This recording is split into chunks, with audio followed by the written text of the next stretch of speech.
माँ की ममता के आंचल में पली बाबुल। जी हाँ, बाबुल कहता है ओ मेरी बेटिया, तू तो है मेरे जिगर की चिट्ठिया। दरिंदों ने गैंगरेप किया, पुलिस ने रात के अंधेरे में बिटिया का अंतिम संस्कार कर दिया। इसे अंधेर गर्दी नहीं तो और क्या कहा जाए। समाज व्यवस्था को लज्जित करती है, वो भी उस भारत में जहां पर बेटी बचाओ अभियान चलाया जाता है। नमस्कार, मैं हूं मनीष अवस्थी, हाजिर हूं आपका अपना पसंदीदा डिबेट शो देश का सवाल लेकर। हाथरस गैंगरेप केस में पीड़ित का पुलिस की तरफ से अंतिम संस्कार करने का मामला अब तूल पकड़ता जा रहा है, क्योंकि पीड़ित के परिवार वालों का आरोप है कि पुलिस ने उनकी बेटी की लाश नहीं सौंपी और जल्दबाजी में रात के अंधेरे में उसका अंतिम संस्कार कर दिया। इसका एक वीडियो भी सामने आया है जो एक रिपोर्टर बना रही है। रिपोर्टर रात के अंधेरे में जल रही लाश से खड़ी होकर सवाल कर रही है। ये सवाल वहां मौजूद पुलिस वालों से है। रिपोर्टर पूछ रही है कि आखिर जो लाश जल रही है वो है तो किसकी है, जिस पर वहां मौजूद पुलिस वाला पूरी हनक के साथ रिपोर्टर को धमकाते हुए कह रहा है कि इस बारे में डीएम साहब से बात कीजिए। हाथरस के परिवार के आरोपों और रात के अंधेरे में जलती लाश के वीडियो के सामने आने के बाद कई सवाल उठे और सवाल आपके टीवी स्क्रीन पर। हाथरस की बेटी का हत्यारा कौन? आधी रात के अंधेरे में शव को क्यों जलाया गया? क्या सुनियोजित षड्यंत्र का शिकार है हाथरस की बेटी? हाथरस की बेटी को इंसाफ कब मिलेगा? क्या हाथरस के आरोपियों के लिए हैदराबाद मॉडल सही है? इन सभी सवालों का जवाब ढूंढने की हम कोशिश करेंगे, लेकिन आप उससे पहले देखिए हमारी ये रिपोर्ट। बेटियों के सम्मान में मैदान में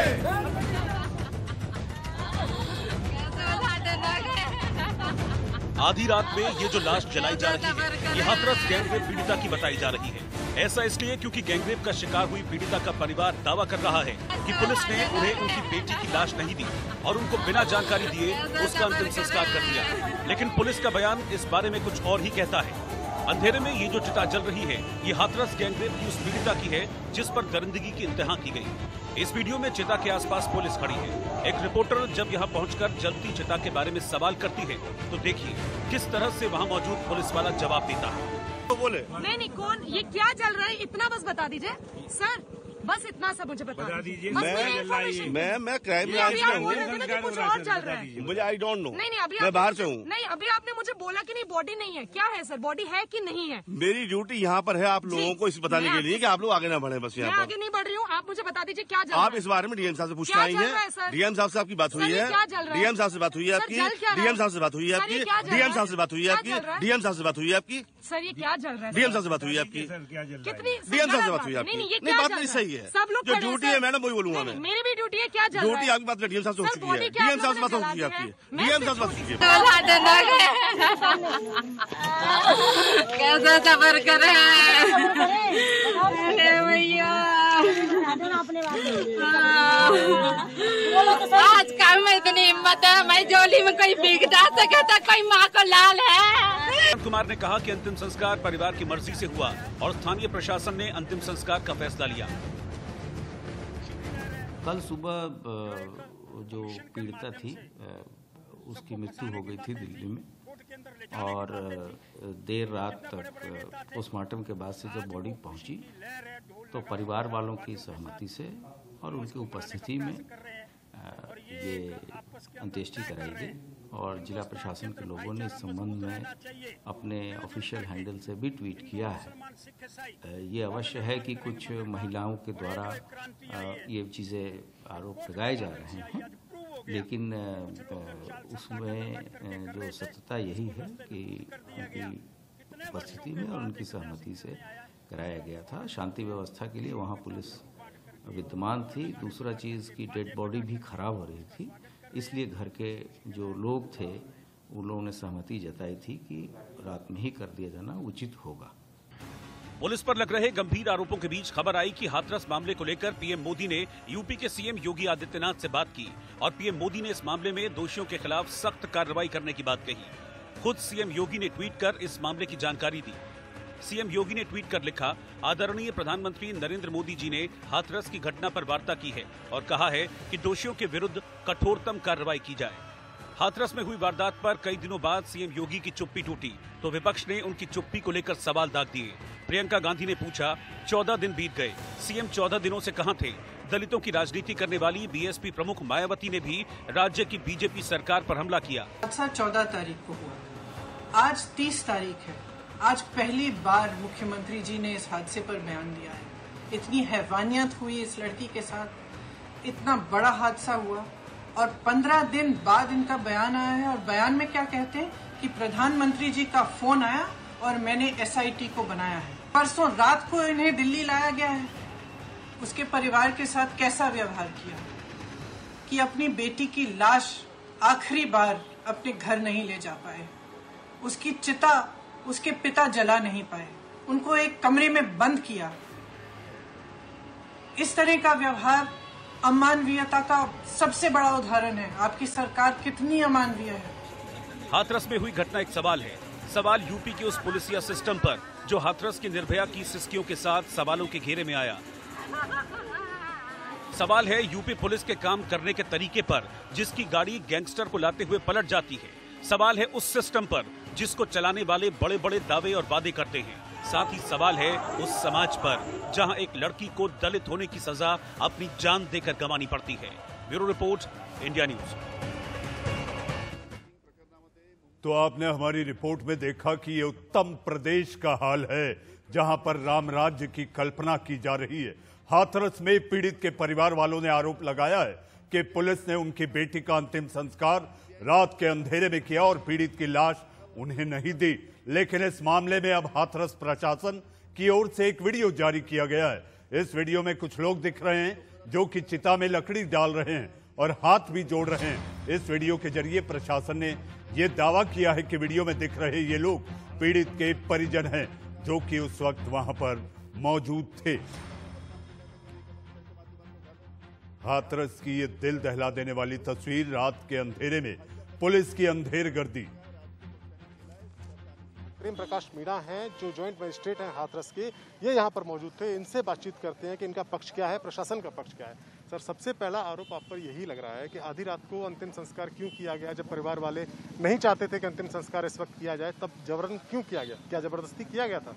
देखिए, किसी के साथ किसी भी स्तर पर कोई ज़बरदस्ती नहीं की गई है। और मैं आपको कल का घटनाक्रम पूरा फैक्ट्स के आधार पे, तथ्यों के आधार पे बता दूं।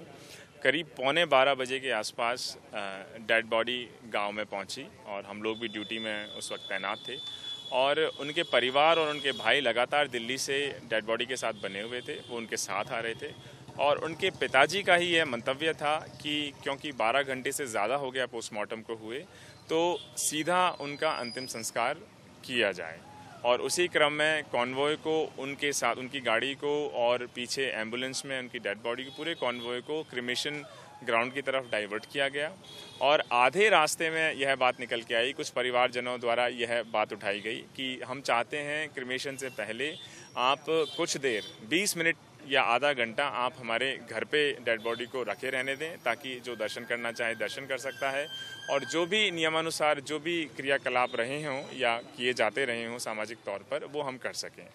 तो उनके फादर ने, मैं अभी भी यह पूरा कॉन्फिडेंस के साथ कह सकता हूँ, उनके फादर ने उस वक्त भी सबको समझाने का प्रयास किया कि देखिए, मैं बॉडी के साथ लगातार वहाँ से बना हुआ हूँ और मुझे लगता है कि इनका सीधा क्रिमेशन किया जाना ज़्यादा उचित रहेगा। लेकिन फिर भी जब परिवार में चर्चा हुई तो एक निर्णय लिया गया कि इनको डेड बॉडी को परिवार घर पे एक बार वापस ले जाया जाए और उसके बाद ही जब आधा घंटा 20 मिनट ये जो करना चाहें या जो भी रिवाज रहे हों, उनके बाद ही क्रिमेशन ग्राउंड पे ले जाया जाए। जी, अब सरकार के, प्रशासन के, पुलिस के अपने अपने दावे हैं, लेकिन जो तस्वीरें बताती हैं वो ये बताती है कि आखिर ऐसी कौन सी जल्दबाजी थी जिसके कारण रात के अंधेरे में हिंदू रीति रिवाज को ताक पर रखकर आखिर अंतिम संस्कार बिटिया का कर दिया गया। घर की मां, जी हां, जिस मां के आंचल में वो पली, वो चीख चीख कर बिलक बिलक कर रो रही है और कह रही है कि आखिरी बार मैंने अपनी बेटी की झलक तक नहीं देखी। इसी पर चर्चा और बहस करने के लिए हमारे साथ मेहमानों का पैनल है। पैनल में आप देख सकते हैं हमारे साथ धर्मवीर चौधरी, आप बीएसपी के प्रवक्ता हैं। हमारे साथ नासिर सलीम साहब, जी हाँ, वो हमारे साथ हैं जो समाजवादी के प्रवक्ता हैं। हमारे साथ सौरभ भारद्वाज, आप आम आदमी पार्टी के प्रवक्ता और विधायक हैं। और हमारे साथ एडीजी लॉ एंड ऑर्डर, जी हाँ, कानून व्यवस्था का जिम्मा दारोमदार जिन पर हैं, ऐसे यूपी के प्रशांत कुमार जी हमारे साथ हैं। सबसे पहले मैं आप ही से पूछना चाहूंगा साहब कि हिंदू रीति रिवाज के मुताबिक, प्रशांत जी, मुझे लगता है कि आप भी जानते होंगे रात के अंधेरे में दाह संस्कार नहीं होता, अंतिम संस्कार नहीं होता। ऐसी कौन सी जरूरत आन पड़ी थी कि आप लोग रात के अंधेरे में घर वालों को बगैर बिटिया का चेहरा दिखाए उसको आग के हवाले कर दिया?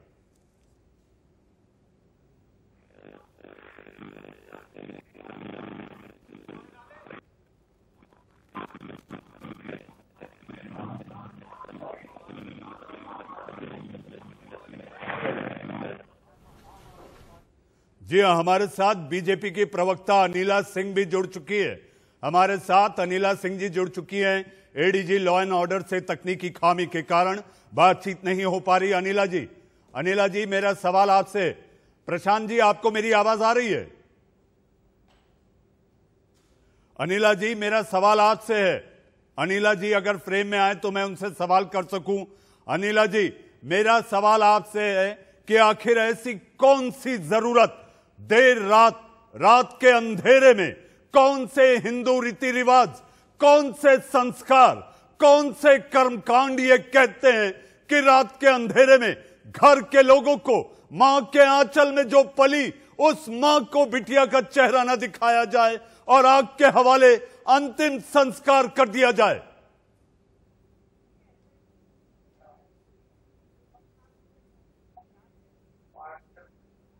जो प्रश्न आप मुझसे कर रहे हैं कि रात के अंधेरे में ऐसी क्या मजबूरी आ गई कि शव का जो दाह संस्कार करना पड़ा, और जैसे कि पीड़िता के परिवार वाले कह रहे हैं कि हम उसमें सम्मिलित नहीं हुए। अब जो पुलिस प्रशासन ने, वहाँ जो लोकल पुलिस प्रशासन है उसका एक व्यक्तित्व है और परिवार का एक, तो दोनों में विरोधाभास है। असलियत क्या है, कितनी है, वो जांच का विषय है। यहाँ पर हमने वीडियो देखे हैं जहाँ पे परिवार वाले जो हैं वो दाह संस्कार में सम्मिलित हो रहे हैं, परंतु आज मैं पीड़िता के परिवार के साथ खड़ी हुई हूँ। जो वो कह रहे हैं मैं उसको मान रही हूँ, और वो सिद्ध तभी हो पाएगा कि दूध का दूध और पानी का पानी तभी हो पाएगा जब इस पे जांच होगी।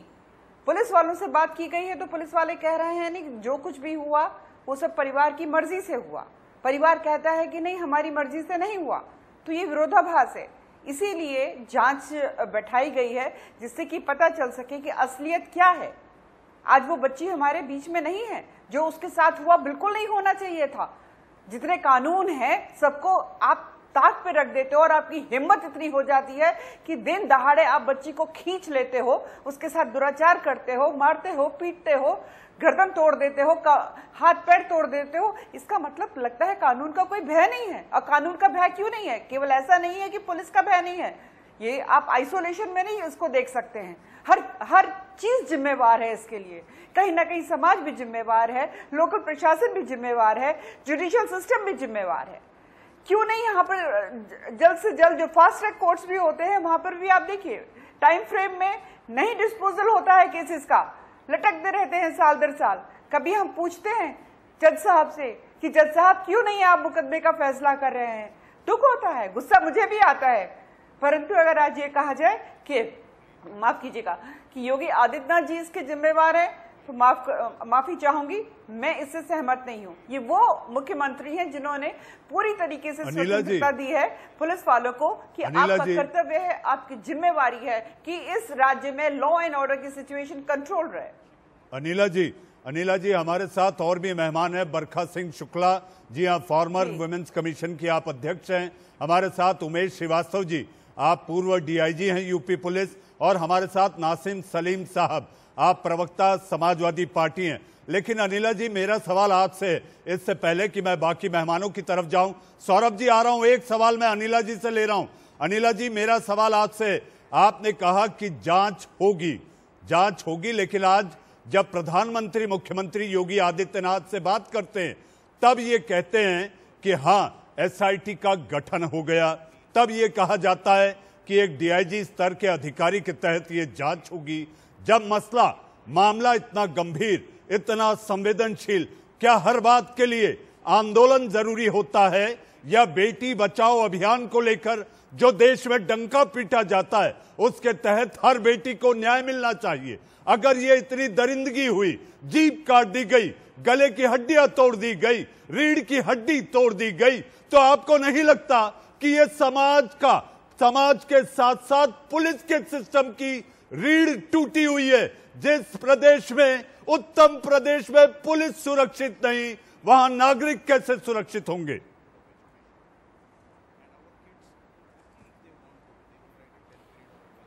देखिए मनीष जी, आप आंदोलन की बात उठा रहे हैं यहाँ पर।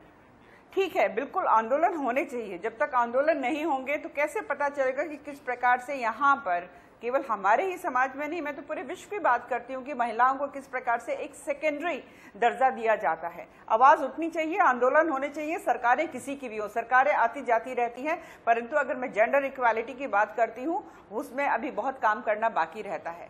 बार बार ये कहा जाता है कि देश के प्रधानमंत्री जी ने बेटी बचाओ बेटी पढ़ाओ का नारा दिया था। बेटी बचाओ बेटी पढ़ाओ का नारा जब दिया गया था तो किस योजना के लिए दिया गया था? मैं यहाँ पूछती हूँ। आप लोग बार बार इसको महिला सुरक्षा से जोड़ देते हैं। बेटी बचाओ बेटी पढ़ाओ जो है, जिस प्रकार से हम देख रहे थे कि जो रेशो है, जेंडर रेशो जो है उसमें बहुत ज्यादा इनइक्वालिटी थी, उसको इम्प्रूव करने के लिए ये योजना शुरू हुई थी। अब हम बात करते हैं बेटी की सुरक्षा के लिए, यानी कि किस प्रकार से उसके ऊपर अलग अलग, यानी नारी अपराधीकरण का विषय उठाते हैं।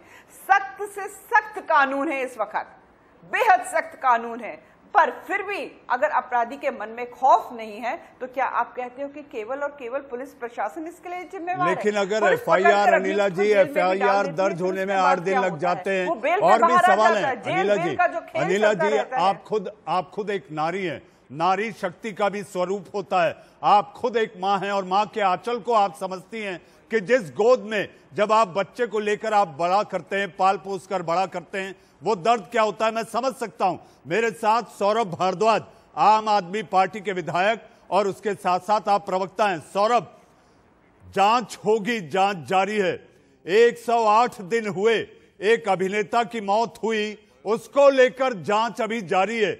लेकिन अगर एक बिटिया की यहां पर मौत हो जाती है, दरिंदे जो काम करते हैं वो जग जाहिर है, गैंगरेप होता है, उसके बाद आप शव को अग्नि के हवाले कर देते हैं और आप कहते हैं जांच जारी है। ऐसी क्या जल्दबाजी थी आपको लगता है सौरभ कि आधी रात के अंधेरे में बिटिया का अंतिम संस्कार कर दिया जाए? देखिए, मैं ये जरूर कहूंगा कि अगर राज्य में बलात्कार हो गया तो इसके लिए कोई राज्य की सरकार सीधा दोषी नहीं, मगर जब बलात्कार हो गया और लड़की की गर्दन की हड्डी टूटी हुई है, उसकी हड्डी टूटी है, उसकी जीभ कटी हुई है, उसके हाथ पे तल्ले बंद हो गए हैं और नग्न अवस्था में पाई गई है, के माँ बाप थाने में रिपोर्ट कराने जाते हैं और थानेदार रेप का मुकदमा दर्ज नहीं करते। पुलिस पे पहला सवाल होता है कि बयान देती है और उसके बाद भी आप छेड़छाड़ का मुकदमा दर्ज करते हैं तो पुलिस के ऊपर सवाल उठता है। 8 दिन बाद आप रेप का मुकदमा दर्ज करते हैं तो पुलिस के ऊपर सवाल उठता है। और आज पुलिस फिर ये कह रही है कि नहीं, लड़की की जुबान नहीं कटी थी, लड़की की गर्दन की हड्डी नहीं टूटी थी। अब तक रेप की जांच की रिपोर्ट नहीं आई है, पुलिस के ऊपर सवाल उठता है। और जब ये देखा जाता है कि चोरी छुपे उस लड़की की लाश को जला दिया जाता है, मैं उसको अंतिम संस्कार नहीं कहूंगा, उस लाश को नष्ट किया जाता है, पेट्रोल डाल के उसकी लाश को नष्ट किया जाता है, तो इसका मतलब ये है कि उत्तर प्रदेश सरकार को छिपाना चाहती थी, सबूत नष्ट करना चाहती थी। सौरभ हमारे साथ कोई बड़ी सौरभ मैं आपके पास आऊंगा। हमारे साथ बरखा सिंह शुक्ला भी हैं। जी आप आयोग की, दिल्ली महिला आयोग की आप पूर्व अध्यक्ष रही है। बरखा जी, इस समय जिस तरह से बेटी को लेकर रात के अंधेरे में, अंधेर गर्दी में चोरी छुपे, अगर इस तरह से परिवार के लोग आरोप लगा रहे हैं कि उनकी बगैर रजामंदी के बेटी की झलक दिखाए बगैर अंतिम संस्कार कर दिया गया, तो मुझे नहीं पता कि संध्या काल के बाद किस हिंदू रीति रिवाज में कोई भी इस तरह का अंतिम संस्कार होता है। बरखा सिंह शुक्ला जी। देखिए, ये बहुत ही शर्म और अफसोस की बात है, और इसमें जितना भी हम ये कहें कि हमें दुख है, अफसोस है, ये शब्द बहुत कम पड़ जाते हैं, क्योंकि जो ये घटना हुई है, घटना निर्भया की हुई थी, उसके बाद ये तो उससे ज्यादा जघन्य अपराध किया गया, और सबसे बड़ी उससे ज्यादा बात ये हो गई, देख लीजिए, इस तरह से अंतिम संस्कार करने का तो मतलब ही था, ये इन्होंने कैसे कर दिया। होता यह है, कुछ भी हो, हम भी इतने वर्षों से देखते आ रहे हैं, आप लोग भी देख रहे हैं, सारे चैनल पे बैठे हुए लोग देख रहे हैं कि जब भी डेथ हो जाती है, जो लाश है वो परिजनों को सौंप दी जाती है। यहाँ पे क्यों नहीं दी गई? क्यों? आखिर क्या वजह थी कि रात के 2:30 बजे वो कंटेनर में क्या था? एक बड़ा सवाल है ये अपने आप में। वो कंटेनर जो मैं अब नहीं कह रही, मैं आपकी टीवी पे देख रही हूँ, आपके चैनलों पे देख रही हूँ कि बार बार वो कंटेनर को दिखाया जा रहा है। बजे रात में लाश को क्यों जलाया गया, ये एक बहुत बड़ा सवाल है। लेकिन इसमें बहुत अच्छी बात यह है कि हमारे प्रधानमंत्री जी ने इमीडिएटली योगी जी से बात की, और योगी जी ने SIT का जो गठन किया है वो अपने आप में एक बहुत अच्छी। बरखा सिंह जी, हर मामले में अगर प्रधानमंत्री को ही फोन कर ये बताना पड़े कि इस पर आप गंभीरता से काम करें, तो फिर आखिर प्रदेश के मुखिया, प्रदेश की पुलिस का फिर काम क्या रह जाता है? ये प्रार्थना करूंगी कि जो भी दोषी हैं उन्हें सख्त से सख्त सजा का मतलब ये नहीं कि सस्पेंड कर दिया जाए, जो है कोई ना कोई ऐसी सजा मिलनी चाहिए जो अपने आप से। सौरभ, आ रहा हूँ आपके पास। सजा मिलनी चाहिए, ये आप भी चाहती हैं और ये अनिला सिंह जी भी चाहती हैं। धर्मवीर चौधरी, धर्मवीर जी, मेरा सवाल आपसे पॉइंट ब्लैंक है, राजनीतिक बवाल के डर से आधी रात को अंतिम संस्कार कर दिया गया। मनीष जी, ये जो हैवानियत का नंगा नाच प्रदेश में हाथरस में एक बेटी के साथ हुआ है, इसके 2 पार्ट हैं।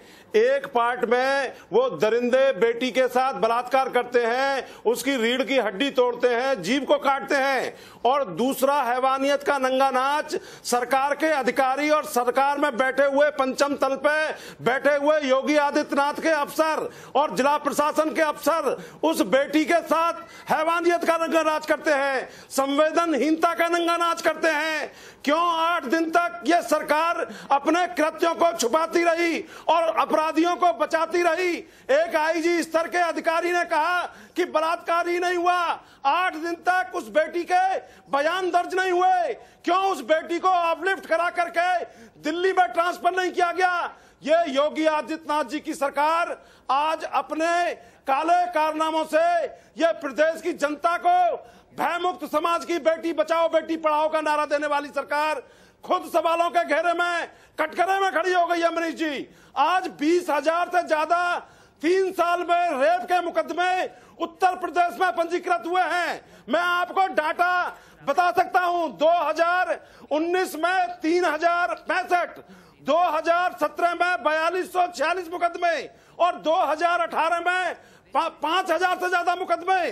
तो ये सरकार क्या कर रही है? आज प्रधानमंत्री जी योगी आदित्यनाथ, इनके सरकार के सभी लोग क्यों मुंह दबा करके बैठे हुए हैं? आप क्या बेटी के मरने का इंतजार कर रहे थे?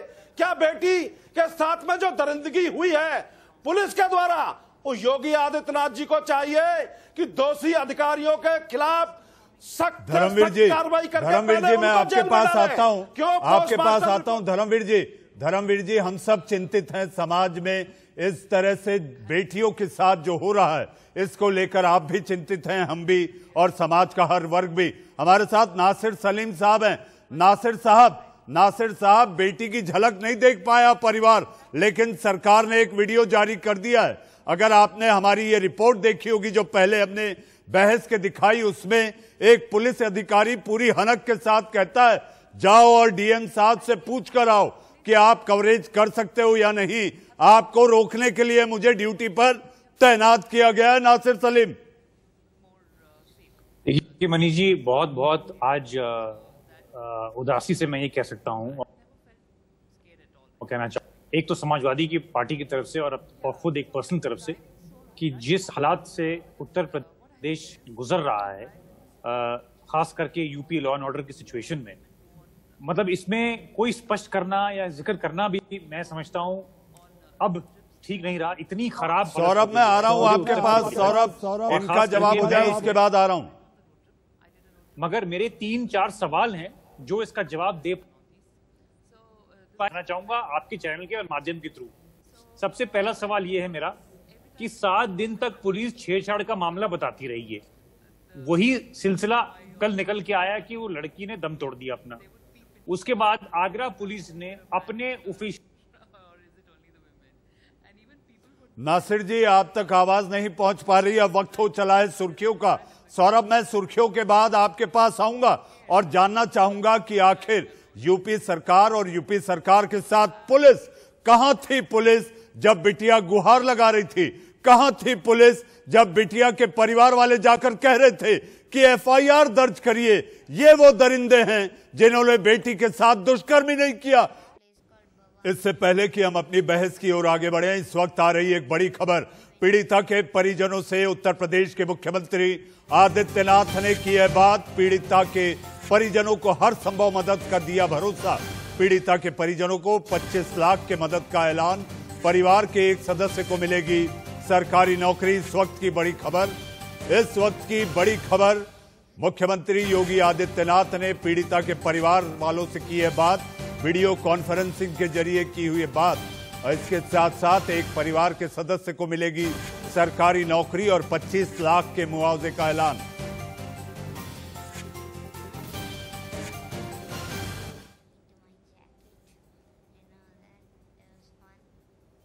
पीड़िता के परिजनों को योगी आदित्यनाथ से बातचीत के बाद योगी आदित्यनाथ ने हर संभव मदद का ऐलान किया और उन्हें इस बात की सहानुभूति जताई कि सरकार आपके साथ है।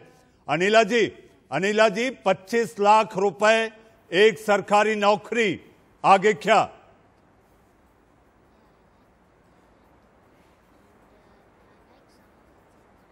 $25 लाख रुपए का सहयोग जो है सरकार कर रही है परिवार को, और एक कनिष्ठ सहायक पद की जो नौकरी भी दे रही है एक परिवार के सदस्य को। एसआईटी की टीम गठित हो गई है और बिल्कुल टाइम फ्रेम में वो है पूरा इंक्वायरी करके रिपोर्ट भी देगी। देखिए, ऐसा है कि जो कुछ भी उस बच्ची के साथ हुआ, जिस प्रकार से वो मृत्यु को प्राप्त हुई है, ये दुखदाई है। अभी मैं दुखदाई बोलूंगी तो को पैनलिस्ट मेरे ऊपर चढ़ जाएंगे, दुखदाई है, क्या मतलब है, आपको कैसे दुख हो सकता है, आपके अंदर भावनाएं कैसे हो सकती है, क्योंकि सरकार जो है भारतीय जनता पार्टी की है। पर जी नहीं जनाब, मैं भी एक महिला हूं, माँ हूं, बेटी हूं, तो मुझे भी उतना ही दुख हो रहा है जितना आप सबको हो रहा है। पर जैसा कि मैंने कहा कि ये केस आप आइसोलेशन में नहीं देख सकते हैं, इसके पीछे के कारण क्या रहे हैं। क्या वो सारे प्रदेश जहां पर भारतीय जनता पार्टी की सरकार नहीं है वो अपराध मुक्त हो चुके हैं क्या, ये मैं जानना चाहूंगी। अभी मैं धर्मवीर जी को सुन रही थी, धर्मवीर जी जो है हाथरस से आते हैं, तो क्या आप बलात्कारियों का कंपटीशन कराएंगी? बिल्कुल, बलात्कारियों से कंपटीशन कराएंगी दूसरे प्रदेशों का, उत्तर प्रदेश से। चलिए कराइए कंपटीशन। आप कंपटीशन कराएंगी, आप कंपटीशन कराएंगी बलात्कारियों का, आप कराइए कंपटीशन। 7 साल के प्रशासन को, 7 साल के प्रशासन को इस प्रदेश की जनता ने, खारिज कर दिया। आपको भी इस प्रदेश की जनता खारिज कर देगी। आप कंपटीशन कराएंगी बलात्कारियों का। अपने पैनल पे एनसीआरबी की रिपोर्ट क्या कहती है? धर्मवीर जी गंभीर मुद्दा है, धर्मवीर जी गंभीर मुद्दा है। शालीनता और संजीदगी बनी रहे। आपके साथ पैनल में 2 महिलाएं हैं। मेरा आपसे रिक्वेस्ट है, मैं आपसे निवेदन करता हूं कि आप जो भी बात करें, मुद्दा गंभीर है, सवाल जरूर उठाएं, लेकिन वे एक सीमा के दायरे में रहते हुए। यहां पर हम किसी को नीचा दिखाने के लिए आमंत्रित नहीं करते। सौरभ भारद्वाज, सरकार ने 25 लाख रुपए का ऐलान मुआवजे का, एक सरकारी नौकरी और आगे जांच का भरोसा। इसके आगे आपको क्या लगता है सौरभ? जी हाँ, हमारे साथ बरखा सिंह शुक्ला जी हैं। बरखा जी, इस तरह के मुआवजे के ऐलान से पीड़िता के परिवार वालों का जो दर्द है, वो दर्द पर मरहम कैसे लगेगा? क्या उनकी बेटी, उनके आंगन का वो फूल वापस कैसे आएगा?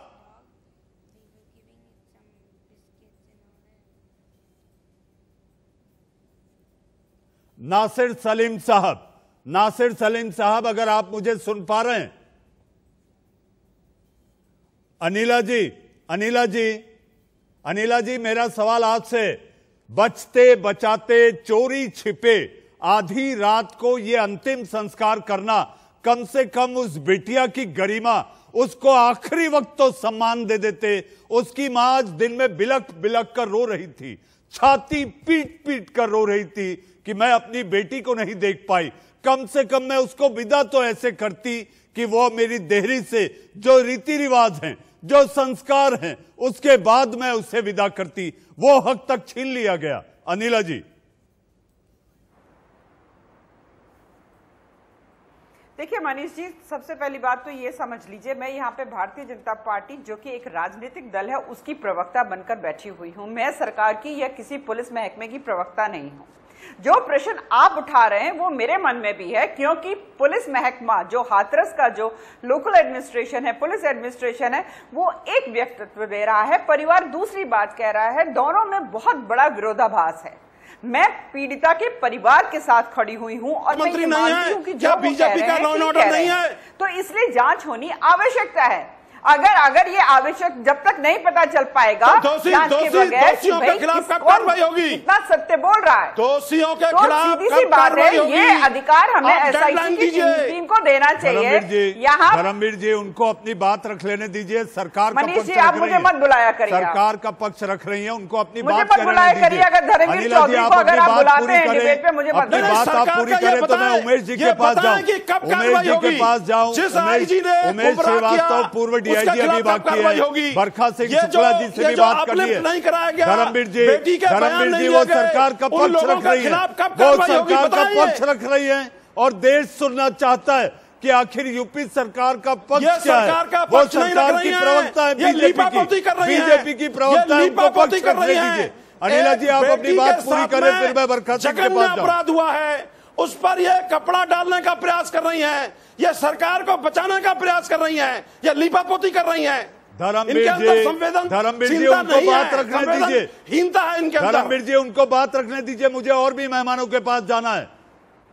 अनिला जी, आप अपनी बात रखें, फिर मैं बरखा सिंह और उमेश श्रीवास्तव जी के पास जाऊं। नासिर सलीम भी बाकी हैं।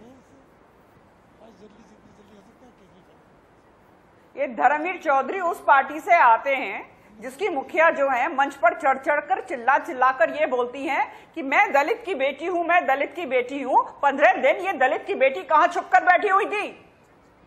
और आप दलितों को दो दर्जे का समझते हैं। बीजेपी और आरएसएस के लोग, बीजेपी और आरएसएस के लोग दलितों को दो दर्जे का समझते हैं। इसीलिए आज जो है धर्मवीर जी, मेरे पास वक्त कम है, हिंदू मेरे पास वक्त कम है। क्या ये बिटिया की, क्या ये मानसिकता है? अनिला जी, धर्मवीर जी, क्या ये बिटियाओं की बदकिस्मती है कि सरकार कोई भी हो, बिटिया का हक यही होगा। एक बार सरकार आती है, जब उनसे पूछा जाता है तो ये कहा जाता है कि क्या आपके साथ हुआ है? क्या सरकारें ऐसे काम करेंगी? ये बेटियों की बदकिस्मती है। हमारे साथ बरखा सिंह शुक्ला जी हैं। बरखा जी, आपने देखा, आपने सुना पैनलिस्ट की अपनी अपनी राय। इस समय यूपी सरकार ने मुआवजे का ऐलान कर दिया, लेकिन जो बेटी को गरिमापूर्ण तरीके से जिसका अंतिम संस्कार होना था, इसी बात को लेकर मचाए बवाल क्यों नहीं हुआ? देखिए, इसमें मैं आपसे कहूंगी, ये पॉलिटिकल जो पार्टियां हैं, ये कहीं ना कहीं जब भी कोई इस तरह का एक कांड होता है तो ये सारी पार्टी आके अपनी अपनी रोटियां सेकने लगती हो जाती है। ये बहुत जी उमेश बरखा जी हमारे साथ उमेश श्रीवास्तव जी हैं जी, आप पूर्व डीआईजी हैं। उमेश जी आपको लगता है पुलिस ने जिस नियत से काम किया और जितनी जल्दबाजी दिखाई है बिटिया के अंतिम संस्कार में, यह पुलिस को शोभा देता था? किसके कहने पर आखिर पुलिस ने किया होगा? क्या ऐसी जल्दबाजी थी? क्यों छोरी छिपे इस तरह से अंतिम संस्कार कर दिया गया? क्या सबूत मिटाने थे? यही मंशा थी? उमेश जी ऐसा है कि हम सब लोगों को एक साथ मिल के खड़ा होना चाहिए। क्यों ये बातें होती हैं? उमेश जी क्यों ये बातें इस तरह के अलग अलग, जब कोई ऐसा हादसा होता है सारी पॉलिटिकल पार्टियां खड़ी हो जाएंगी और बरखा जी मेरे साथ नासिर सलीम साहब हैं। नासिर साहब, अगर आपको मेरी आवाज आ रही है तो मेरा सवाल आपसे है, आखिर ऐसी जल्दबाजी की जरूरत क्या थी? क्या कोई सबूत मिटाने थे इसलिए आधी रात के अंधेरे में पुलिस की देखरेख में अंतिम संस्कार कर दिया गया? नासिर जी अंदर जरूर ये जांच का दायरा है और इसमें एसआईटी बिठाई गई है, थोड़े दिन इंतजार कीजिए। जरूर जो योगी जी ने सख्ती से इस पे काम किया है और इसमें रिपोर्ट आएगी।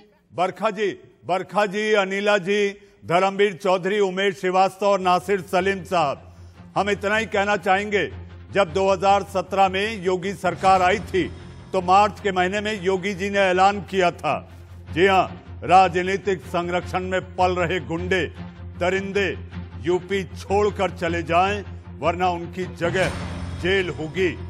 अब इस बेटिया को न्याय दिलाने के लिए क्या हैदराबाद मॉडल का इस्तेमाल होगा या हमें वो भी याद है गाड़ी पलट जाती है? देश का सवाल में आज के लिए बस इतना ही। अब वक्त हो चला है एक छोटे से ब्रेक का।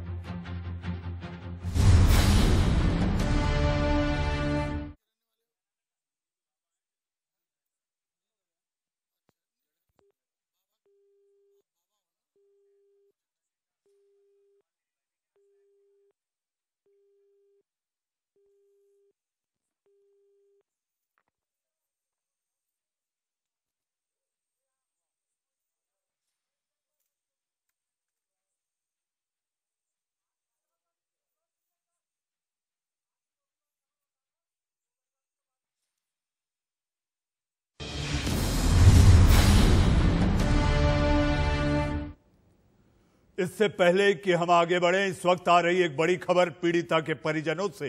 योगी आदित्यनाथ उत्तर प्रदेश के मुख्यमंत्री ने की है बात, वीडियो कॉन्फ्रेंसिंग के जरिए की है बात, परिजनों को हर संभव मदद का दिया भरोसा। पीड़िता के परिजनों को 25 लाख की मदद का ऐलान, परिवार के एक सदस्य को मिलेगी सरकारी नौकरी। इस वक्त की सबसे बड़ी खबर, परिजनों को हर संभव मदद का दिया भरोसा। मुख्यमंत्री योगी आदित्यनाथ ने पीड़िता के परिजनों से की है बात। आज ही सुबह प्रधानमंत्री से बात करने के बाद योगी आदित्यनाथ ने एसआईटी के गठन की बात कही। 7 दिन में जांच पूरी होगी, डीआईजी अफसर के देखरेख में होगी पूरी जांच। इस वक्त की सबसे बड़ी खबर, घटना को लेकर विचलित प्रधानमंत्री ने प्रदेश के मुखिया योगी आदित्यनाथ से फोन पर बात की।